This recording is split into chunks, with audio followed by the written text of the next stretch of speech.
creatively at the moment? What's kind of the project at the center of your life right now? Do you have one? The short answer is no. I do not have one. I've been taking a very long mental break. Pretty much the last thing that we did was the EPs for Car Seat, and we got together in our practice studio and just recorded those very quickly, just as a sort of for fun anniversary thing. Was that the Influences EP? The Influences, yeah. And so like I haven't been working on, any games or anything. Of course, like I still make music at my house, just for fun, but I don't have any like project in mind. I'm just kind of messing around with beats. I upgraded my new PC to have the CPU be able to handle more Ableton CPU suckage. So I'm probably going to start streaming sessions again soon. But I've sort of just been relaxing and enjoying the summer, the weather. I'm sort of working on like a personal project where I've started learning how to code in Python a little bit. And so I've been writing a web scraping script that scrapes events off of Seattle event websites. And I'm sort of creating like an event aggregator. So I could make a website that just has every event in Seattle on it instead of having to go to a bunch of different websites. But that's sort of just a personal project thing that's happening right now. But besides that, not much. Just hanging out, playing a lot of pickleball. That's for sure. Pickleball? What's pickleball? Oh, you never heard of pickleball? No. Think it's crossed the pond yet. Yeah, pickleball. It actually started on Bainbridge Island, which is an island just outside of Seattle. And it is, I guess, an in-between between ping pong, like table tennis, and regular tennis.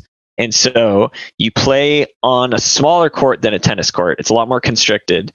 And you play with like wooden paddles or plastic paddles. And you hit like wiffle balls instead of tennis balls. And there's a bunch of weird, funny little rules. And it's like very low impact on the body because the court's so small, you don't have to run as much. But it's a very technical game. Like it's like a lot of technical skills. And so a lot of old people play it, actually. It's very big in the retired community, but it's starting to like make its way into the youthful communities. And so there's like a ton of people that are starting to play it now, and I'm one of the people that's caught the bug, and I absolutely love it. I've been playing like at least once a week, but typically much more than that for the last couple of months, and I've just been having a blast. How long is a game? Who are you playing with? Well, you play 2 versus 2, which is how the game's originally supposed to be played. You can't play 1 versus 1, but it's a game to 11 points. But how the scoring works is it's kind of like volleyball where you can't score a point unless it's your serve. So even though it's 11 points, the games last a long time because a lot of faults are made, but points aren't exchanged because it's not necessarily your serve. And yeah, I've been playing with just my buddies here in Seattle, but like I've been traveling and visiting family and friends like back in Oregon, and I like travel with a paddle and pickleballs in my car, and have just been playing with people all up and down the coast, visiting them because like everybody's starting to catch on to pickleball. It's been an absolute blast. Wow. When did this start up? Is this quite like a recent trend that's kind of sweeping the country then? I mean, pickleball has definitely been around, but I mean, it's just sort of been like old people that play it. But I think recently in the last 5 years, it started to pick up a bit. And at least for me, it seems like very recently it's become more mainstream, but maybe that's just because I'm just finding out about it. But like a lot of people are playing. It's starting to really catch on. I'm surprised there weren't more trends like that over COVID. When the pandemic was kind of right at the start, you would think there would have been a few things kind of sweeping about that were crazy. Well, yeah, I bet pickleball definitely got a boost from that. Yeah, because it's like, well, what can we do? We got to go outside. Guess we'll play pickleball, Pickleball and Bitcoin. Those were the two things that got a boost through COVID. Yeah, for sure. You've got a few Elon Musk references on this record. He's a Bitcoin advocate, isn't he? He is actually not a Bitcoin advocate. Is he a Dogecoin guy? Yeah, well, he likes to stir up the pot. He's an advocate for cryptocurrency, but he has always been very critical of Bitcoin because of how slow transactions are and transaction fees and things like that. And so he kind of hopped on this Doge train and was sort of speaking out of line and speaking incorrectly and saying stuff like, oh yeah, Doge is going to be way faster and way cheaper than Bitcoin because they're just going to up their block size by 100 times and it's going to be 100 times faster than Bitcoin. It's like he just clearly didn't know how the technology works or he just was trying to stir up the pot. Either way, he stirred up the pot successfully.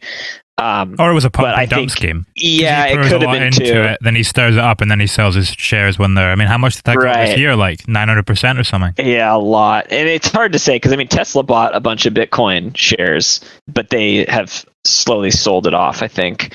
And they made a ton of money on it. So, like, he's definitely not anti-Bitcoin, but he's definitely not a proponent either, because I've heard him say a lot of shit about it.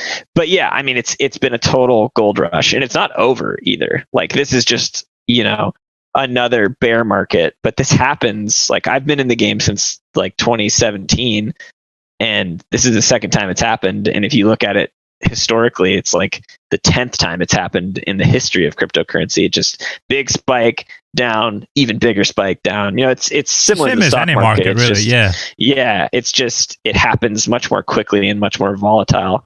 But yeah. Elon is definitely in the game.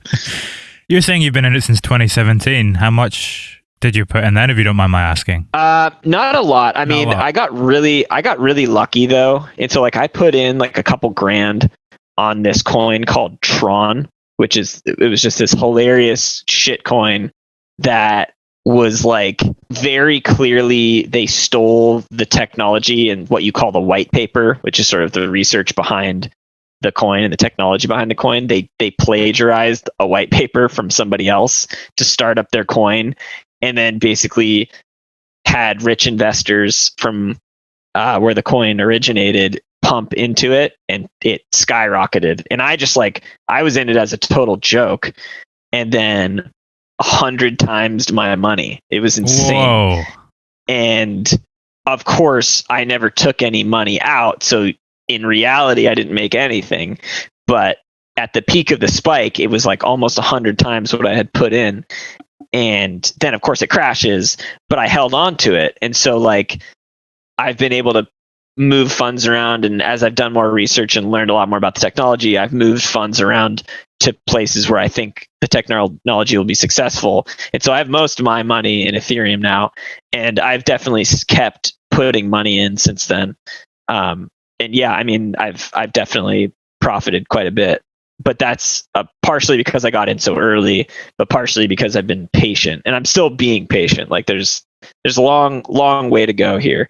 But what's interesting about the whole crypto sphere is that most people are getting into it thinking just like, I'm gonna make a fuckload of money, and they're not like actually thinking about the technology and trying to learn about it. And I've tried to learn about it a lot, and it's a beautiful technology. Yeah, it's just very clear to me that even if cryptocurrency itself doesn't catch on, like even if governments don't move to crypto digital currency, which they probably will, but even if they don't, blockchain technology is still inevitably going to be a big part of our lives. There's just no way around it, unless like the only thing I can think of is like if quantum computing comes out relatively soon. Like if quantum computers become commercial in the next 10 years, that could kill cryptocurrency. That could kill blockchain, because quantum computers are so fast, they're so powerful that they would basically beat the encryption of blockchain, because they can do so many calculations per second.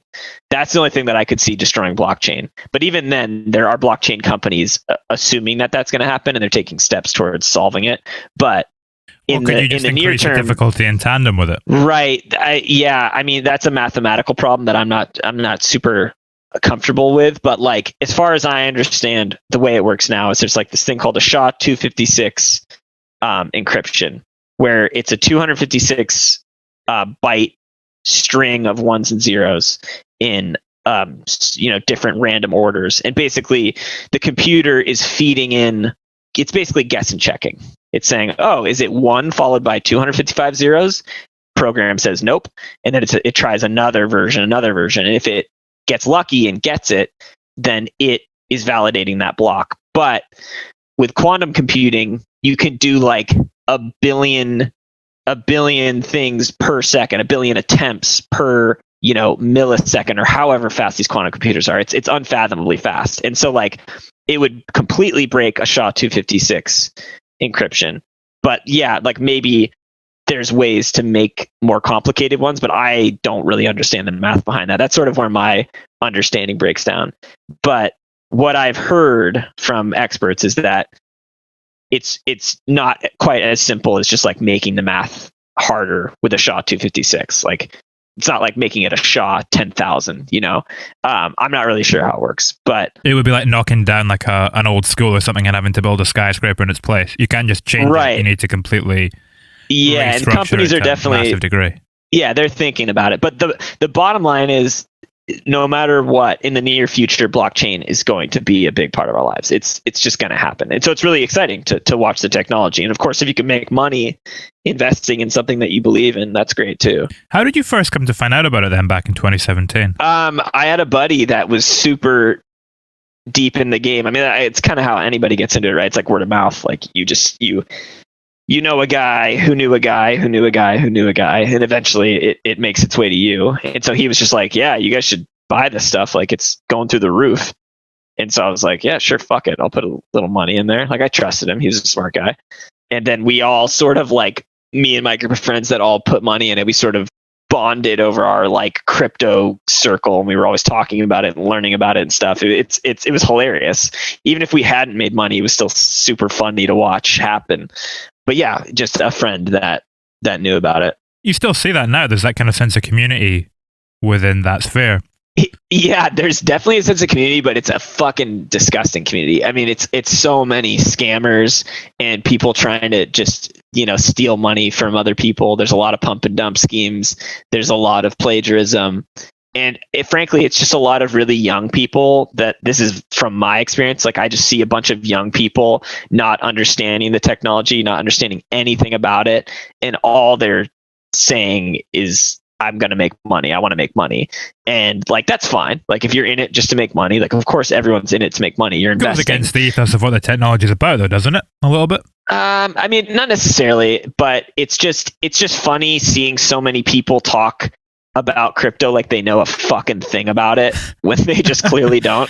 Like, I'll be the first to admit, I really don't know a lot. And I've researched like many, many, many hours on crypto and blockchain, and I still feel very novice. Like, if you go listen to Vitalik Buterin, the founder of Ethereum, talk about blockchain, there's so much stuff that flies over my head. Like, clearly there's just a very deep world of technology that 99.99% of the population will just never be able to comprehend. But then you have these 12-year-olds online like creating pump and dump schemes and talking about blockchain like they know anything about it. And so it's sort of a sickening community where it's just like greed and people trying to steal money from other people. But there's surely still sub pockets of the blockchain community that are like literally just thinking about the technology, and very smart people who are helping write the technology, right? Like, it's a community of people trying to build a product, and that's cool to watch. But yeah, there's a lot of vile action happening at the same time. Yeah, hopefully the people that are kind of pushing it are the ones that still have some of the good morals. Yeah, the problem is the people that have the good morals don't care enough to like get on Twitter and like blast about Shiba Inu coin. They're too busy talking amongst themselves about how to make the technology better. It's the really loud vocal blockchain people that are usually the scammy ones, right? Well, Shiba Inu, that's a good example of what you were saying about just copying the kind of white paper, right? The Shiba Inu thing was so fucking funny to me, because I have to give credit to those scammers, because that was a really, really smart scam. What they did was they created this coin that has no real value above any other cryptocurrency. Like, it brings no new technology to the table. It's a copy and paste, and there's tens of thousands of those. Like, I've even made my own cryptocurrency, and it's just a copy and paste. Like, it's not hard to do. What's it called? It's One Trade Danger Coin. Yeah, is the name of it. But I haven't like released it out into the public because right now it's sort of a concern of like environmental issues, because it runs on the Ether blockchain, and so before I would ever put it out into the world, I would want to wait until Ethereum 2.0 comes out, where they switch to proof of stake, where they can basically eliminate the environmental impacts by like 99.9%. So then that's a whole different conversation. That's going to happen this year, right? In the next couple of years, it sounds like. Okay. Who knows? They don't have a solid release date. But yeah, I'm waiting to do anything with that. And even if I did, it would be a total joke. I would never try to make it worth money. It would just be a fun inside One Trade Danger joke. But even then, I wouldn't want to like make transactions with it until it was ethical. But we like coming full circle with the you did the Bitcoin flash drives to start with. Yes. Yeah. Well, I made those flash drives right around when I was investing in Bitcoin. That's why there was that theme, right? That's why those themes even came up on the album. It's because it was like 2017 and I had been put into this world. And so a lot of my comedic input was from that world. But yeah, the Shiba Inu thing was super clever, really fucked up, but super clever. What they did was they made this shit coin, and the way cryptocurrencies and blockchains work is that they are transparent ledgers, like they're public ledgers. That's part of what makes them so special, is that you can see transparently any transaction that happens on that network. So including basically the bank accounts of anybody on the network. So Vitalik Buterin has a public wallet that anybody can go look at, and it shows how much of any cryptocurrency he owns, right? Like he has all of his Ethereum because he founded Ethereum. It's like he's literally a billionaire, right? And what these people did is they just sent a ton of Shiba Inu coin to his public wallet, and then went online and were like, oh my God, everybody look, Vitalik Buterin, the founder of Ethereum, like one of the biggest cryptocurrencies in the world, bought all of this Shiba Inu coin. He must know that this is really good technology. And then they started pushing that narrative, and a ton of people jumped on board because they assumed Vitalik bought it, even though they just sent it to Vitalik. It was the funniest fucking thing. And then, of course, Vitalik figures it out. He has to go through this whole process of getting rid of it, which he did in a really good way. He's clearly a really good guy. He donated all of it. He sold it and donated all of it to charity. And then, of course, let people know that he did not buy it. But it was sort of too late at that point. Enough people had bought it. And then, of course, the people who create the coin just dump all of it and then make millions of dollars. It was a great scam. It was like a very clever scam. And funny enough, Shiba Inu coin is still like not at zero. Like a ton of people still own it and somehow are pushing it, right? Because if enough people still going propagate up, a lie, it becomes truth, right? Yeah. And so it definitely peaked and then crashed, but it didn't crash to zero, which you would expect after finding out it's a total scam. But enough people had already bought it, so it's not going to hit zero, at least not for a while. But it's an incredibly clever scam, and you got to give credit to them at least for that. But it's shitty. They stole a lot of money from a lot of people. It is fascinating. It's like the Wild West, isn't it? It's super Wild West. It's crazy. I feel like we got on that tangent through Elon Musk, who is one of the kind of narratives on this new album. We've got Tommy and Tim Schenectady, Elon and Grimes, Lombardi, Kurt Vile. Are those the kind of four narratives? That sounds about right. Yeah. Off the top of my head, that seems like them all. Yeah. Which came first? In terms of which one I came up with first, or which one's on the album first? Yeah, what was the narrative that you started with that kind of began the process? Well, like the way I approach these albums is never narrative first. It's always song by song. And then that's sort of Will's job, is to sort of turn it into a narrative album. And sometimes I feel bad for him because I plop this group of songs on his plate and I go, well, okay, make this like legible.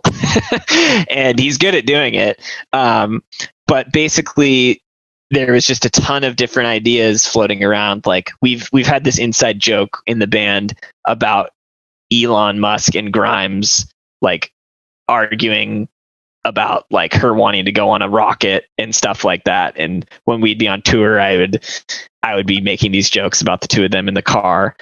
And that was years ago. And so then I decided it'd be cool to make that a reality for 1TD. The Kurt thing was sort of spawned from the fact that I knew that this album would start with Chris Lombardi sort of threatening the band members' lives. by saying, if you don't make, platinum tracks, I'm going to kill you. And so I knew because of that I wanted to do like collaborations on the album. Like Chris Lombardi sort of forced record label collaborations. And so originally it was going to be like a Kurt Weill collab. I wanted a Kurt Weill collab. And I actually emailed Kurt Weill's manager because I wanted to make this Kurt song where he doesn't show up, right? And then on the next song on the album, I wanted it to be him actually showing up. Like that was my plan. So it's like Lombardi says, do collaborations. I reach out to Kurt. He says he's going to come, but he doesn't come. And then on the next song, he just like randomly shows up and we do an actual collab with him. So I email his manager, and his manager was like totally into the idea and was like, oh, well, he's just wrapping up an album right now. He'll be done in a couple weeks and then we can talk. And then I sort of just kept getting strung along on this like chain of emails where his manager was being very positive, but never accepting to like put me in touch with Kurt. And so then eventually I had to just give up. And then it was like, okay, well, we have this Kurt song where he doesn't show up. So let's just like lay into that. And so basically all the dialogue you hear on that song that Ethan is pretending to be Kurt's manager, all that dialogue is literally almost, no, I'm not going to say word for word, but very, very closely based off of the email thread that I had. I've had a lot of encounters through doing this podcast that are similar, and it felt very reminiscent of the way that that's good. That's good to hear. Yeah. It's like just like overly positive. Like, yeah, Kurt's going to love this, but give us a little more time. And it's like, okay, you reach out. Oh yeah, he's just busy doing this now. It's like, dude, just give me a straight answer. So of course we laid into that. That's where Kurt came from. And then, throwing Elon in there, Elon and Grimes in there is easy because it's like, okay, well, we could just ask her for a collab too. And then that's sort of a segue into the interaction between the two of them. Yeah. And then there's just the overarching narrative is just the band released a sophomore slump album, gets pressured into making another album, and becomes like super famous because they write these hits. And then of course there's that Tim Schenectady arc where he's the journalist that sort of slammed them for the last album, but has this sort of like life epiphany where he's got this like, he's been bullied his whole life about his name. We get his origin story. Yeah, exactly. Like the villain origin story. But now he's become a nice guy because he understands, like, he basically went through therapy and now he's like, oh, I'm never going to give another bad review again, which is why One Trade Danger gets all these great reviews and becomes famous, right? So that's how it all pieced together. But yeah, I mean, Will was crucial in coming up with the overarching narrative because I'm just super bad at that stuff. I just like making the individual songs and like maybe minorly helping with the narrative, but the overarching stuff is hard for me. So at what point does that actually kind of fall into place? Is that quite late in the day that it becomes assembled in such a way? I would say it's like typically how it goes. I have about like 60 or 70% of the songs close to done. And then we start talking about narrative, and then we write the rest of the album based on that narrative just to glue everything together. Was Gus ever going to be on it, or was it never really in the picture? It was definitely talked about, and then Will was like, there's just no way this is fitting into this narrative. Like, how the hell do we fit that in there? It makes no sense. And so he was struggling with that for a while, and then it was like, okay, well, let's just cut it. Because it's a fine standalone track, because it's so long anyways. It's like 3 or 4 songs in one, so it's...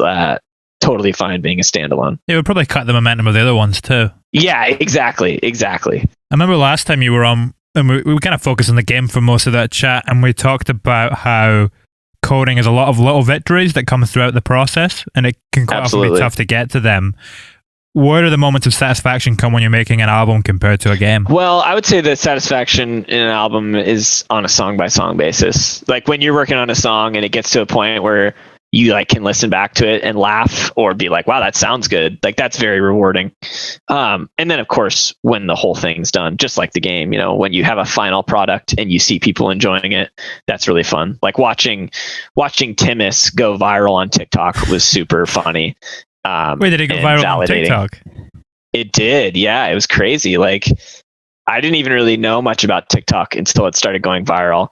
And then I got to watch it. It got up to like 100,000 videos with like, millions and millions, like maybe 100 million views across all the videos. And it's just all these people like trauma dumping to a comedy song that I wrote. And it was just really funny to me that people were using the song in that way. It was very satisfying to watch. But yeah, the reward is definitely the final product. They were talking about their experiences that were kind of similar to that song. So yeah, Timus, the sound bite that they took, because I don't know if you know how TikTok works, but it's sort of like 60 seconds max, right? Yeah, I think they extended the time now, but sort of the whole shtick of TikTok is that it runs on sounds. And so like when you make a video, you can have a song playing in the background, or you can borrow a sound from another person's video. So if someone like says something funny in a video, you can make a video, but use the audio from their video over the top of it. And then like people can borrow that audio, and that's sort of how things become really viral. It's like, it's very audio based. And so what happened was someone took a bit from the song Timus where it says, I think this is affecting me mentally, like long-term shit, it's going to fuck with me, like that line towards the beginning of the song. And they took that and basically have that playing in the background, and then have them sort of sitting there looking upset or whatever, and then have text over the video that's like something traumatic, like, you know, sometimes it was comedic, but sometimes it was really not, like very, very like personal stuff. And it was typically women talking about, you know, like maybe being catcalled or being fat shamed or being abused as a kid, like some like seriously serious stuff, but with my dumbass fucking voice in the background singing this comedy song, which to me made it like extra funny. And obviously like most of these videos had a tinge of humor to them, right? Like they knew they were being like dark humorous, but it was very strange to see my voice and One Trait Danger fueling that fire.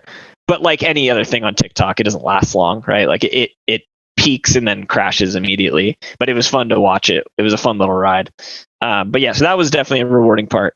No doubt about it. Are you on TikTok now then? Or you jumped on the TikTok train? Yeah, I mean, I had a TikTok before that happened, but I wasn't really like posting much. And to be honest, I still don't really post much. But yeah, I mean, I'm on there. I've got one. You're just all about that Cameo. Dude, yeah, Cameo is hilarious. Yeah, they called me last week, or maybe it was even earlier this week. It was recently. They called me recently and asked me to join, and I joined, and I was kind of overwhelmed by the amount of response that I got from it. A lot of people were asking for videos, probably because I made my price too cheap. Like, I figured no one would buy a video from me for $5. I've actually recently upped it to 10 because too many people were asking for them.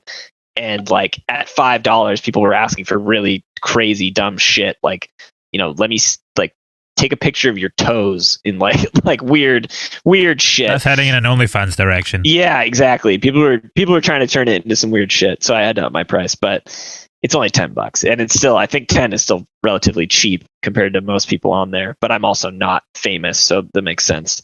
But yeah, Cameo is hilarious. I think they're really fun. I think it's a good excuse to like interact with fans. I think it's a good excuse to reach out to people. And I think people truly do enjoy the videos. And I do have fun making them because I like making content. And it's fun being prompted, you know, to do something, and then I get to put my own spin on it. But yeah, it's been fun so far. What's the most interesting request you've had on it? I mean, the best ones are the ones where they're just a little bit vague. Like I like the roasts because I get to be like sort of the One Trait Danger character that's kind of a dick. And like I like the roasts where they just say a bunch of facts about a person and say just like rip them apart for this. Like that's funny. The most interesting and strange ones are like the ones that I don't like to film, and frankly I don't do them. When people ask really weird shit, I just completely ignore it and film something else. So like somebody said like, I want you to look at the camera and say like, put balls in my mouth. Like I'm not gonna fucking say that. So I just say yeah, exactly. Because people post these on the internet and shit. Like, I'm not going to say that. And, you know, one of them was like, yeah, I want you to film 1 minute of you with footwear on, 1 minute of you with socks on, and 1 minute of you with just your feet. Like, they had a foot fetish or something like that. And I was just like, no, I'm not doing that. But I also don't ever deny, because you can like deny videos, but I don't ever do that. I just film a video. It's just not what they wanted. Like, if you're going to ask me for some dumb shit, I'm going to give you some dumb shit in exchange.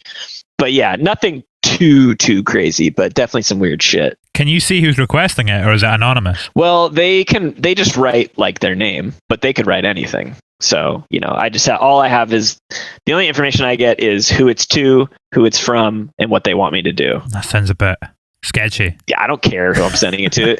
As long as it's not like crazy shit, I'll film it and send it to whoever. I don't care. You need to figure out a way to get Lombardi into one of them somehow. I would love to, and I'm sure he would be in one if I see him anytime soon. But yeah, I'm honestly excited to do Cameo on the road because it'll be really fun to get the other bandmates involved and stuff, do videos as a group. And frankly, I'm excited to get on the road for Instagram videos too. It's a lot of fun to film them with those guys. When was the last time you were on the road? Must be a while now. God, so long ago. Like the end of 2019. Well, was that when the last One Trait Danger album came about? Because it was kind of based off of what was going on that tour, right? I guess the 1TD album came out a little bit before we stopped touring. Because I think we played our last show in like Mexico City late in the year. And I think the new album came out like March of that year. So it was a little after that. But yeah, I mean, it's been a long time. Like we've got a tour planned. I'm not sure if I'm supposed to say this, but we have a tour that just hasn't been announced yet, but it's planned for the early next summer. And so by then it'll have been like 2 whole years of no touring, which is crazy. How long after that did you then start making the game? Like how long did it kind of take you to adapt and get into the mindset of we're going to be in this for a while, I'm going to try and do something and be productive? I probably started making the game like April, so probably about a month after lockdown happened. And then when does the album come into the picture? Were you making them concurrently, or did you wrap up the game before you? Well, I had sort of been working on the album before the game, and I had a bunch of pieces of it. And then I started working on the game almost exclusively with every 3 weeks or so taking a break to work a night on the music. So very little. And then after the game came out, it was like full force. Let's finish the album. How much did it change in that kind of final sprint? Not a lot. It was more just like we just made more. Because I would say about half, maybe 60% of the album was at least close to done before that final sprint. And then it was like Will and I got together for some sessions, and we did some FaceTime sessions where we were sort of writing together, and I would play the beats that I had and we would brainstorm, and then some sessions where he would come over and we would actually work on the songs together. So yeah, it was just a lot of creation in that final sprint. And there's actually, I sent out this notebook that I had all the notes from Lombardi's World and all my notes from the album in, that I sent out to someone who, I told people online, like whoever beats Lombardi's World first will get this notebook. And so I stayed true to my word, and I mailed this book to this kid. It has all the notes from the game and the album, including Will's notes in there too. Holy scripture. Yeah, it was a cool notebook. And I was happy to give it out because someone could have fun reading through that. And they said they were going to photocopy it and put it online, but I haven't heard anything about it. So maybe they're just keeping it to themselves, which is totally fair. They want it. What does that notebook look like? Like, what's the kind of... Is it sketches? Is it all just writing? What's going on in there? It's a ton of shit. I mean, it's... If you open it from, reading left to right like a normal book, that's all the video game notes, all the acknowledgements, all my to-do list notes. There's a lot of things that are crossed out and scribbled out, a lot of drawings from ideas, a lot of random notes in there. And that's like 50 pages of that. And then if you flip the book over and open it from the other way, it's all the music stuff going the opposite direction. And that's, pages and pages of music notes and lyrics and BPMs and, different ideas written down. Yeah, it's an interesting thing to look through. I hope they do post it online at some point. Are you sentimental about stuff like that at all, or are you pretty happy to give it away? I'm not a super sentimental guy. No. I would be interested to look at it again though, because I totally forgot about it. And frankly, most of the video game notes won't make sense to anybody but me. So yeah, I would like to see it again someday. But again, it's up to them. I was reading an interview with Chuck Palahniuk, the Fight Club author. Oh yeah, nice. And he was saying that at the end of every year, any notebooks he has, with ideas in them, if they're not finished, he just burns them. Chucks them in the furnace. Yeah, very not sentimental. That sounds like someone who would write Fight Club for sure. Would you ever do that with demos or anything, or would you keep a hold of everything? I mean, there's definitely hard drives that get lost to the world with stuff on them, but they're not very important. Like, yeah, it would be cool to be able to go look through all your old shit, but you know, computers die and things like that. So anything that I really want, I back up. But yeah, I'm not super sentimental, no. Though anytime I do go look through old stuff, I'm always happy to hear it. You know, it's just I'm too lazy to make the effort. That's the thing. I mean, how safe are hard drives, like, as a form of keeping stuff? Oh, they're not safe at all. Yeah, that's what I was thinking. Yeah. Yeah, you got to back your stuff up constantly, and I back up to the cloud now too. But yeah, it's a risk. I've heard of plenty of artists that had 50 unfinished songs on a hard drive that dies, and it's just completely lost. You know, I think Tom York did that. Did Tom not get mugged or something? I heard something about that. Like his phone off him, and it had all the kind of voice memos and whatever recorded into it. Yeah, and I heard about it most recently with this EDM artist named G Jones. He had a whole hard drive that just gone. Yeah, just like so many nearly finished demos just completely gone. There could also be a healthy pressure that comes from that, though. You've kind of got to knuckle down and think, I've got to write stuff that's just as good as that. I mean, maybe, but damn, you're losing thousands of hours of work. That's crazy. You got to cognitively try and reframe it so that it's not a complete sucker punch. Yeah. You have to tell yourself that or you go crazy. But in reality, like, G Jones got fucked. It comes back to a little bit like what we were saying earlier on. You know, what you said about those thousands of hours. You were saying that, you know, to understand something like Bitcoin or crypto, it takes, 1% are going to understand it. It takes a lot of time to try and unpack that. What's the kind of workflow like for an album compared to the last video game you did? Because I remember the album was like, what were you doing, like 12-hour days or something? Yeah, easily, yeah. I mean, writing music is not, you can't quite do that like you do with the game, or at least I can't. Because with a game, there's so much tedium that it's like, okay, if I don't feel creatively juiced right now, I can at least work on like 15 other things that are just monotonous in the game that still need to get done. With music, it's not really like that. There's not a whole bunch of tedium. So if you're not feeling creatively juiced, sitting there for an extra 5 hours isn't going to produce anything meaningful. And in fact, it typically hinders songs. You want to come at it with that juice. You want to be in the zone.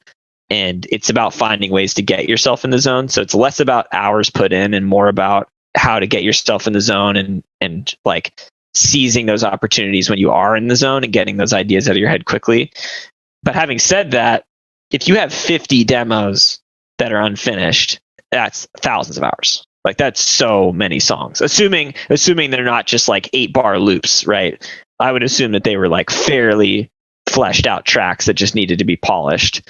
That's a lot of time. And that's a lot of creative juices down the drain. How do you balance that, though? Because for something like this record, it feels so immediate and it feels very kind of... You can tell that a lot of work has been put into it, but because of the comedic aspect, it also feels like it doesn't care. How do you not overcook it so that it can still feel... so that it can still work as this kind of comedic thing, if you know what I mean? Totally. I mean, I think that just comes from a lot of ad-libbing. Like, you have an idea in your head, but it's about just pressing play and putting your mouth up to a microphone and just saying the first thing that comes out of your mouth. And that's like quintessential 1TD. So much of that material is just completely ad-libbed, and that's how you keep it fresh and spicy. And the ad-libbing can spur even more ideas. But yeah, there's no doubt. I mean, I think this album compared to the other two is definitely more processed and pushed, as opposed to like One Straight High, which was just like total bullshit while we were on the road. And there's aspects of that are good, right? Like, the total bullshit on the road is nice because it feels very not pushed, real, and completely ad-libbed and crazy. But with that comes lower production quality and lower like cohesiveness. Like, One Straight High is not a cohesive album, but it is really funny. And One Straight Bangers is very cohesive, or more cohesive, but it definitely was a lot more of like pushed comedy, which isn't necessarily bad, but I think I function best in completely ad-lib situations. So I had to try really hard to, even though we're not on the road dicking around with each other, to try to get myself in mind frames where I could just ad-lib and dick around, because it's hard to do when you don't have like outside input. Like when you're sitting in a COVID room, you know, Will and I definitely bounce stuff off each other over FaceTime and stuff, and definitely some in person once he started coming over. Like the rocket ship dialogue is a great example of that. We were just fucking around in my room. And like that started off with a framework of dialogue, but then I just went off the rails with it. And I think that's what made it extra funny. But it's hard to do that alone. Like I definitely need other people around me to do that. So that's why doing it on tour is nice for that. But I think we still pulled it off. Like I think Will and I found a happy medium of FaceTime and in-person stuff. Do you think you learned anything from that you would carry in if you were working on tour again? I don't know. Part of me wants to just totally abandon it and just like make crazy bullshit again. Even like, and that's funny saying because like this album is crazy bullshit for sure. But I'm talking like even album that you've done. Yeah, but like even crazier bullshit. Like just no thought to it. I'm not really sure. Yeah, I think the best thing to do is like just be on tour, and when we get an idea or like a comedic thing, just like record it really quickly and then take it and produce it really well. Because like One Trait High was produced on the road too, just like with headphones, and like it just doesn't sound as good. And I think if we took those ad-lib ideas from the road and brought them back and fleshed them out fully and made them into like really well done songs, like that's my ideal, I think. Do you feel like you can't make another 1TD album until you're back out on the road? I feel like we shouldn't. Yeah. I mean, I'm definitely always making beats, and it's definitely good to have beats just to like to play and get ideas off of, right? Like if you come up with a funny line and you're like, oh, that might work over that song. Like it's definitely good to have a catalog of shit that you can go back and look at. So I'm always definitely like making music. But to actually think about it as One Trait Danger, I don't want to do it until we're on the road again. You would probably also go into decline creatively if you weren't constantly exercising that muscle and keeping it fresh. Yes, I mean totally. Yeah, you got to keep making something. Like I would just forget how to make music, if I stopped making music. But the comedy stuff, I think, just has to come naturally, and it comes naturally when we're on tour. That's being comedic's innate, isn't it? You kind of just have that. You do, but you also have to get outside like input. Like you can't be comedic in a vacuum. Like you can't sit in a room with a chair and 4 white walls and come up with good comedy. Good comedy comes from outside input, from things that people say, things that you see. Like that's all 1TD is, right? Like Pitchfork, Elon Musk, Kurt Vile. Like this is all outside input that I'm absorbing, we're absorbing, and then turning into comedy, right? Like you can't make that stuff out of thin air. And so when you're on tour, there's so much external input. You're seeing so much stuff every day. It's very easy to be comedic. I mean, comedy is at its best when it's relevant to the time in which it was created. That's why when you look at like even the time before the album before this one, when you're on tour, that's a perfect kind of funny look at what touring was for a band pre-COVID. Yep, exactly. When you were doing that rocket ship intro, did you have the kind of vocoder effect on as you were going through it? we did, yeah.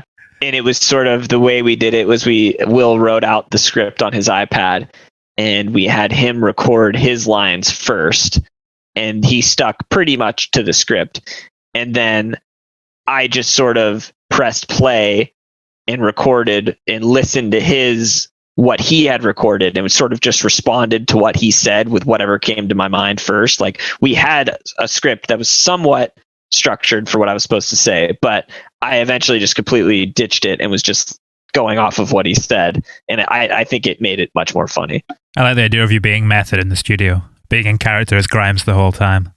Yeah. And of course, Will's standing right there, and we're both just laughing. Like you can even hear at one point, you can hear the two of us laughing in the background. Yeah. But it's being fed through a vocoder, so it sounds extra weird. Oh, what about my favorite joke in the album is the Kevy's eating tuna in Melbourne. Was that an ad-lib? The Kevy's eating tuna in Melbourne, that was actually not an ad-lib. That was one that we came up with because we knew we wanted it to be Kevin Parker.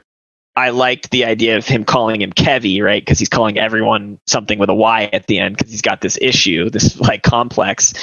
I don't know why I wanted it to be tuna, but for some reason that sounded really funny to me. I don't know what it is about. There's something about fish. Yeah, Kevy's eating tuna in Melbourne. Yeah, I thought that was hilarious. Have we got a response from Pitchfork on this so far? Oh, of course not. They will never openly acknowledge any of this stuff. It would be only to their detriment to even to even humor this stuff. I wish they would, because then I could go off. But just you wait till the next review. I mean, if Pitchfork reviewed a One Trade Danger album, it would be the best day of my life. I would find that so funny, and I would really hope that they would buy into the joke and be extra mean. Like, I would hope they would give it like a 1 out of 10. And then that would just fuel my fire even further. I saw a 9 out of 100. yeah. If they had done 9 out of 100, that would have been great. But yeah, I mean, the whole Tim Schenectady arc is because they called me Andy. I knew I wanted Tim Schenectady to be like the journalist that calls everyone by the wrong name, because they called me Andy Katz in that fucking article. And I knew I had to get back at them. And funny enough, I'm looking at the meeting topic right now, and it says Vintage Society by Andy Katz. And I know you did that shit on purpose, but they called me Andy when there's nowhere else on the internet that my name is written as Andy. Like, they wrote Andy to take a dig at me, because I'm assuming they knew about how much shit I've been talking about Pitchfork. And so I was like, okay, I can't roll over on this. I got to get back at them. So I made that whole arc idea with the Andy thing in mind, and that's why he calls Timus Timmy, and Kevy, and whatever the other employee's name is, Stevie. I'm definitely dropping this episode as Andy Katz returns. I mean, that's fair. I had that coming. Do you think they've got a sense of humor about themselves, or because it sounds like they're being a little bit cheeky with the Andy thing? They're not doing it like it's a serious dig, are they? I don't think they were doing it as a serious dig. No, part of me almost hopes that they didn't mean to at all, and they're just that dumb. That would just play so perfectly into how I think of them. But I mean, they must have. I mean, someone that works there has to have a sense of humor.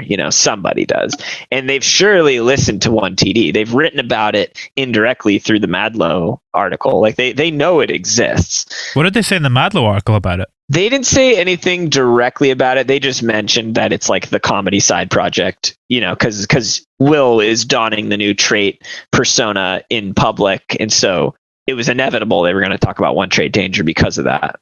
But they just briefly touch on it. But they surely are aware that it exists. So is that the same character when it's used in Headrest, or is it a separate thing? Because it is the same design, but is there a crossover there? It's definitely still the trait character. He's definitely donning the trait persona, but it's obviously trait singing car seat material, right? Not comedy material. So trait isn't being used as a comedic prop in car seat. It's just a trait character, but singing car seat material. Did you ever do anything comedic before this? Did you ever do like sketches or anything in college? I mean, I've always been doing random comedy stuff. Like, right after I graduated college, I got really into Vine, and unfortunately Vine went out of business or got eaten by Twitter, and they deleted all of our videos. But I thought those were hilarious. Had a bunch of Vine videos. Vine was TikTok though, basically, wasn't it? It was like, the baby stages of what TikTok would become. Let's see, in college, my roommate and I had a fake funny band named Shit Factory, and we put out an album called Road to Yak Town. That was a complete shit comedy album. I have Skinny Teeth, which is an old side project that has comedy albums on it. Like a song Chili Love is a popular one off that. Let's see. And then as a kid, was surely making comedy songs too. I've always been like kind of dancing around the idea, but One Trade Danger is definitely the most fleshed out, serious version of that. You're a big Norm Macdonald guy, aren't you? I love Norm Macdonald. I think he's hilarious. Is that the kind of thing that appeals to you, that idea of playing a character but also not playing a character but not directly referencing it? Well, what do you mean? What does that have to do with Norm Macdonald? Well, Norm Macdonald's kind of taking the piss when he's in those settings. Like, he's playing an exaggerated version of himself. Yeah, okay, I see what you're saying. Like, totally. If you watch Norm Macdonald when he's on the Norm Macdonald show, and then you watch Norm Macdonald when he's on Larry King. Yes, I know exactly what you're talking about now. Yeah. Totally. Yeah, it's a great example of laying into your character, for sure. And I mean, I lay into the One Trade Danger character for sure. I mean, the Andrew Katz from One Trade Danger, like the more Stony Baloney-esque vibes, where you're just like talking mad shit and being kind of a dick and making fun of nerds and stuff like that. Like, that is definitely a character that I've laid into, and I think it's hilarious to do. I do that on my cameos all the time. Yeah, so I mean, there's definitely a lot of inspiration like that out there in the world. Norm Macdonald is a great example of that. I feel like now we've done the 1TD album, we've done the 1TD game, and there's a few references on this album to Vonnegut, and there's a wee picture of Dorian Gray reference as well. So our 1TD book, is that going to be the next kind of evolution? No, because I mean, as you saw, the Kurt Vonnegut references are making fun of him for writing books. Calling him an old man. Yeah, old. He just writes books and shit. Yeah, no, 1TD, we're not readers. That's a real way to kind of diminish a man's entire career. He just writes books and shit. I didn't even know he was dead until Will told me. He died ages ago, didn't he? Yeah, probably. I don't know anything about Kurt Vonnegut. I just know he wrote like some books. That's all I know about him. And so I'm like saying these Kurt Vonnegut lines, and Will's like, the guy's fucking dead, dude. And I'm like, God damn it. Talk about kicking a man while he's down. Yeah, but I think, if I was dead and someone made that line about me, I'd think it's funny. So I don't have a problem with it. How did you know that name then? Where's that coming from? Where are you pulling that from? I don't know. It's such a popular author name. You hear that thrown around all the time. Like someone has a Kurt Vonnegut quote tattoo, or like Kurt Vonnegut's just always a name that you've heard. And all I knew about him was that he wrote some famous books. That's essentially it. Like I'm not a fucking reader. I don't know anything about authors or anything like that.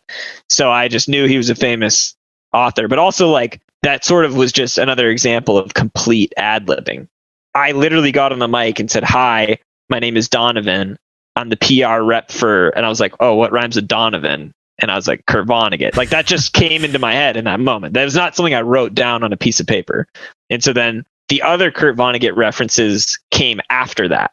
Like the one in Shut the Fuck Up. Will, because I guess he wrote a book called like Slaughterhouse or something. Is that right? Slaughterhouse 5, yeah.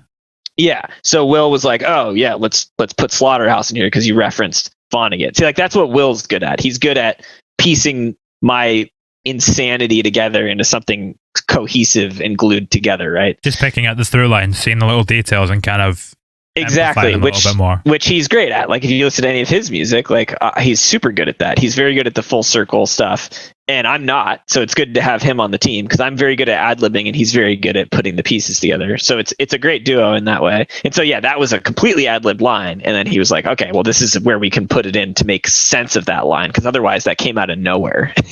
You know. Does that change the way you think about your own music when someone comes in and does that and kind of just picks out those connections that you might not have otherwise made? No, I don't think. I'm not a deep thinker on that kind of stuff. The way I listen to music is line by line, like especially comedy music. Like, was that funny or not? I'm not the kind of person that would ever notice stuff like that, but plenty of people do. And so it's good to have someone that can do that. Because I'm just not really capable of doing that. I can't think that deeply about it. That also probably comes back to what we were saying about it feeling very immediate, though. If you're just focusing on a very present moment, line by line level, it's going to carry that throughout. Oh, 100%. Yeah, 100%. And that's what I like about ad-libbing so much. And you also have a really great energy when you ad-lib too. It's just something that I can't really achieve reading off of a piece of paper.